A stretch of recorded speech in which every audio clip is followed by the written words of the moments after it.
नमस्कार, मैं doctor Vinay Singh Yadav, associate professor राजकीय महाविद्यालय बहरोड, आपका इस कक्षा में स्वागत करता हूं। और आज हम बात करेंगे सरकार के जो विभिन्न अंग होते हैं, ऑर्गन्स ऑफ गवर्नमेंट, उन पर चर्चा करेंगे। सरकार की शक्तियों का विभाजन अनेक प्रकार से किया गया है, किंतु अधिकांश जो लेखक हैं वो सरकार की शक्तियों को 3 अंगों में बांटते हैं: विधायी अंग, लेजिस्लेटिव ऑर्गन, कार्यकारी अंग, एग्जीक्यूटिव ऑर्गन, और न्यायिक अंग, जुडिशियल ऑर्गन। विधानमंडल का कार्य है कानून का निर्माण करना। कार्यकारी अंग या कार्यपालिका का अंग है कानूनों को लागू करना, और न्यायपालिका का कार्य है कानूनों के विरुद्ध आचरण करने वालों को दंड देना और कानूनों की व्याख्या करना। अब ऐसे तो विधानमंडल की हम चर्चा कर रहे हैं, और शासन के जो 3 अंग हैं उसमें सर्वप्रथम विधानमंडल की चर्चा करते हैं। लेकिन यदि ऐतिहासिक दृष्टि से देखा जाए तो विधानमंडल का जो जन्म है वो कार्यपालिका के बाद हुआ है। विधानमंडल का जन्म कार्यपालिका यानी सम्राट को सलाह देने के लिए हुआ। और ब्रिटिश संसद का उदाहरण ले तो हम देखेंगे कि 13वीं शताब्दी के अंत तक एक ऐसी संस्था विकसित हो गई थी जो धनवानों, नगरवासियों और पादरियों का प्रतिनिधित्व करती थी। और 14वीं सदी के मध्य तक यह संस्था 2 सदनों में विभाजित हो गई थी। यूरोप के अन्य देशों जैसे फ्रांस है, जर्मनी में संसद का विकास बाद में हुआ। संयुक्त राज्य अमेरिका का विधानमंडल कांग्रेस कहलाता है, कांग्रेस के नाम से जाना जाता है, और उसके 2 सदन हैं, सीनेट और प्रतिनिधि सभा। भारत में वैसे तो 1861 का इंडियन काउंसिल एक्ट के द्वारा ही विधानसभाओं के निर्माण का सिलसिला शुरू हो गया था, परंतु अंग्रेजी शासन के दौरान इन सभाओं के अधिकार बहुत ही लिमिटेड थे, सीमित थे। 26 जनवरी 1950 से नया संविधान देश में लागू हुआ, तो भारतीय संविधान की केंद्रीय विधानमंडल को पार्लियामेंट अथवा संसद का नाम दिया गया है। और संसद जो है वो 2 सदनों से मिलकर बनी है, जिसमें एक है राज्यसभा, जिसको उच्च सदन कहते हैं, और दूसरे सदन को लोकसभा कहते हैं, जो निम्न सदन कहलाता है। अब इन संसदों के नाम भी अलग अलग देशों में अलग अलग हैं। जैसे ब्रिटेन में, कनाडा में, ऑस्ट्रेलिया में, भारत में इसको संसद या पार्लियामेंट कहते हैं। संयुक्त राज्य अमेरिका में इसे कांग्रेस कहते हैं। जापान में डाइट कहते हैं। फ्रांस में इसको राष्ट्रीय सभा कहते हैं। स्विट्जरलैंड में इसे संघीय सभा कहा जाता है। जो भूतपूर्व सोवियत संघ था उसमें व्यवस्थापिका को सर्वोच्च सोवियत कहा जाता था। अलग अलग देशों में इनके नाम पुकारे जाते हैं, लेकिन कार्य उनके ऑलमोस्ट वही हैं जो हम आज चर्चा करने जाएंगे। तो उन कार्यों की चर्चा करने से पहले हम देखेंगे कि विधानमंडल के प्रकार क्या हैं। व्यवस्थापिका या विधानमंडल का गठन 2 प्रकार से होता है। एक तो एक सदन वाली विधायिका होती है, दूसरी 2 सदन वाली विधायिका होती है। बहुत समय तक लोगों का ये विचार रहा कि द्विसदनीय पद्धति जो है वो सर्वश्रेष्ठ है।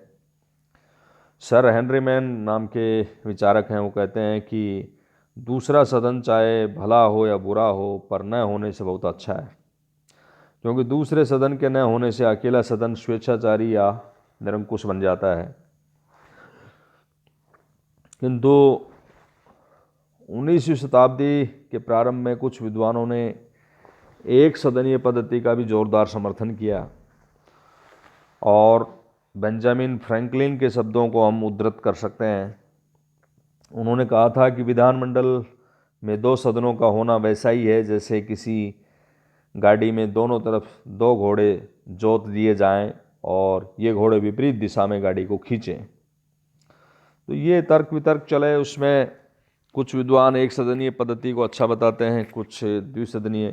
तो एक सदनीय जो पद्धति है उसके पैरोकार, उसके समर्थक कहते हैं कि एक सदन जहाँ रहता है वहाँ विधि निर्माण कार्य में एक रूपता रहती है। कानून जो है जनता की इच्छा को प्रकट करते हैं और जनता एक समय में एक विषय पर 2 मत नहीं रखती। दूसरा फायदा ये बताते हैं कि इसमें अनावश्यक, दूसरा जो सदन है वो अनावश्यक और निरर्थक है।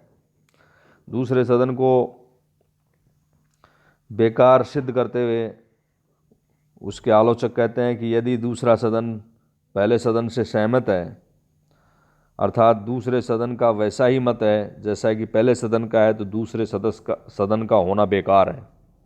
और यदि पहले सदन का विरोध करे तो भी हानिकारक है, क्योंकि उसका परिणाम सही नहीं निकलेगा। तो रॉबेस्पियर और लेमर्तीन ने एक सदस्यीय पद्धति का समर्थन किया है इस संदर्भ में।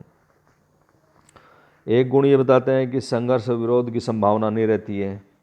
एक ही सदन होने से संघर्ष विरोध की स्थिति उत्पन्न नहीं होती है। समय, शक्ति और धन की बर्बादी नहीं होती है।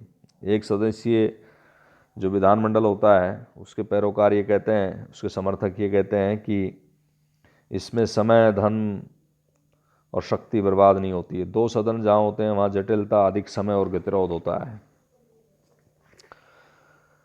इसके विपरीत द्विसदनीय प्रणाली के जो समर्थक हैं वो इसकी आलोचना करते हैं। वो कहते हैं कि दूसरे सदन के अभाव में जल्दबाजी में ऐसे कानून भी बन जाते हैं जो अनुचित हों, हानिकारक हों। अकेला सदन निरंकुश स्वेच्छाचारी बन जाता है। लैकी तो ये कहते हैं कि असीमित शक्ति के कारण जिस प्रकार एक व्यक्ति अहंकारी हो जाता है, वैसे ही दूसरे सदन के अभाव में अकेला सदन भी निरंकुश बन जाएगा और जिम्मेदारी की भावना से काम नहीं करेगा। तो ये एक सदस्यीय व्यवस्था के कुछ एग्जाम्पल हैं। विशेषकर कुछ देशों में ये व्यवस्थाएं की गई थी, जैसे न्यूजीलैंड, डेनमार्क, फिनलैंड में एक सदनीय व्यवस्था स्थापित की गई थी। लेकिन आजकल ज़्यादातर देशों में द्विसदनात्मक व्यवस्था देखने को मिलती है। उसके गुण बताए जाते हैं कि द्वितीय सदन जो है वो जल्दबाजी और आवेश पर रोक लगा देता है। एक सदन में ठीक प्रकार से विचार विमर्श नहीं होता है। दूसरा सदन जो कमियां उसमें रह जाती हैं उसको सुधार करने का मौका देता है। ब्लंटसली तो ठीक ही कहता है कि 4 आँखें 2 आँखों की अपेक्षा अधिक अच्छा देख सकती हैं। अर्थात एक व्यक्ति की अपेक्षा 2 व्यक्ति किसी विषय के सभी पहलुओं पर ज़्यादा अच्छे से विचार कर सकते हैं। और एक जो हमने इसके दोस्त के में बताया था कि अकेला जो सदन है वो स्वेच्छाचारी बन जाता है। किसी भी सदन को आततायी, निरंकुश, दुराचारी बनने से रोकने के लिए ज़रूरी है कि उसी के समान एक दूसरा सदन भी हो जो उसकी उतनी ही शक्तियाँ हों जितनी पहले सदन की हैं। ब्राइस कहते हैं ये चीज़। और विशेष हितों और वर्गों को इसमें प्रतिनिधित्व मिल जाता है। एक सदन में देश के सभी वर्गों को प्रतिनिधित्व नहीं मिल पाता है। द्विसदनात्मक जहाँ व्यवस्थापिका होती है तो वहाँ विशेष वर्गों और हितों को भी प्रतिनिधित्व मिल जाता है। उदाहरण के लिए जैसे इंग्लैंड में जो प्रथम सदन है हाउस ऑफ कॉमन्स, उसमें साधारण जनता के प्रतिनिधि होते हैं, जबकि दूसरा जो सदन है हाउस ऑफ लॉर्ड्स उसमें अधिकांश विशेष वर्गों का प्रतिनिधित्व करते हैं। तो ये खास है। ऐसे ही भारत के संदर्भ में भी आप कह सकते हैं कि राज्यसभा के सदस्यों का जो चुनाव है साधारण जनता उनको नहीं चुन के देती है। राज्यसभा में कुछ मनोनीत सदस्य भी होते हैं जो साहित्य, कला, विज्ञान, समाज सेवा में विशेष जो उल्लेखनीय योगदान देते हैं, तो उनको भी प्रतिनिधित्व मिल जाता है। उनकी सेवाओं और उनके अनुभव का फायदा देश को मिलता है। एक लॉजिक ये दिया जाता है कि संघीय व्यवस्था में द्विसदनात्मक व्यवस्था का बड़ा महत्व होता है। संघ शासन में दूसरे सदन का महत्व रहता है, क्योंकि संघीय राज्यों में प्राय प्रथम सदन का गठन तो जनसंख्या के आधार पर किया जाता है, और जबकि जो उच्च सदन है यानी दूसरा सदन, उसकी रचना बराबरी के आधार पर की जाती है। अभिप्राय यह है कि प्रथम सदन में विशाल जनसंख्या वाले राज्यों को अधिक प्रतिनिधि मिलता है और कम जनसंख्या वालों को कम। द्वितीय सदन में बराबर संख्या में प्रतिनिधि होता है। विशेष रूप अमेरिका का एग्जाम्पल इसमें हम कोट करना चाहेंगे। वहाँ सीनेट में प्रत्येक राज्य को 2 प्रतिनिधि भेजने का अधिकार होता है। कनाडा और ऑस्ट्रेलिया में भी इसी सिद्धांत को अपनाया गया, लेकिन इंडिया में ये चीज़ नहीं है। बड़े स्टेट का प्रतिनिधित्व भी राज्यसभा में ज़्यादा ही होता है। जैसे उत्तर प्रदेश का जो प्रतिनिधित्व है, लगभग 31 प्रतिनिधि चुने जाते हैं। एक और इसका गुण ये बताया जाता है कि जनमत का अच्छे से प्रतिनिधित्व होता है, निचले सदन का कार्यभार कम हो जाता है। आलोचना में ये कहा जाता है कि साधारणतः द्वितीय सदन जो है अनुदार होता है, क्योंकि दूसरे सदन में कुछ खास वर्गों को प्रतिनिधित्व दिया जाता है जो लोकतंत्र के अनुकूल नहीं कहा जाता है उसको। दूसरा सदन निरर्थक होता है, ये आलोचक कहते हैं कि दूसरे सदन का संगठन भी चुनाव के आधार पर किया जाता है। सर्वसाधारण जनता के प्रतिनिधि हों तो उनका स्वरूप भी ठीक वैसा ही होगा जैसे पहले का। दूसरा सदन प्राय एक शक्तिहीन सदन होता है। अमेरिका को छोड़कर सभी देशों में जो द्वितीय सदन है वो शक्तिहीन बनकर रह जाता है। और ये कहना भी ठीक नहीं है कि द्वितीय सदन जो है जल्दबाजी में किए गए कार्यों पर रोक लगाता है। आधुनिक युग में विधि निर्माण का कार्य इतना पेचीदा हो गया है कि ये तो संभव ही नहीं है कि कोई भी सदन कानून को जल्दबाजी में पास कर दे। प्रत्येक विधेयक पर सदन में कई बार वाद विवाद किया जाता है, और इतना ही नहीं, कुछ खास बिलों पर जो सेलेक्ट कमेटीज़ हैं, प्रवर समितियां, उनको भी सौंपा जाता है। तो जल्दबाजी का तो मंतव्य नहीं होता है इसमें। एक इसके विपरीत तर्क ये जाता है कि संघर्ष और विरोध की संभावना रहती है इसमें। कई बार ऐसी स्थिति होती है कि जो लोकप्रिय सदन होता है उसमें किसी दल का बहुमत हो जाता है और राज्यसभा या दूसरे सदन में किसी और का, तो टकराव की स्थिति हो जाती है। तो ये इसके पक्ष और विपक्ष में तर्क दिए गए हैं विधानमंडलों के।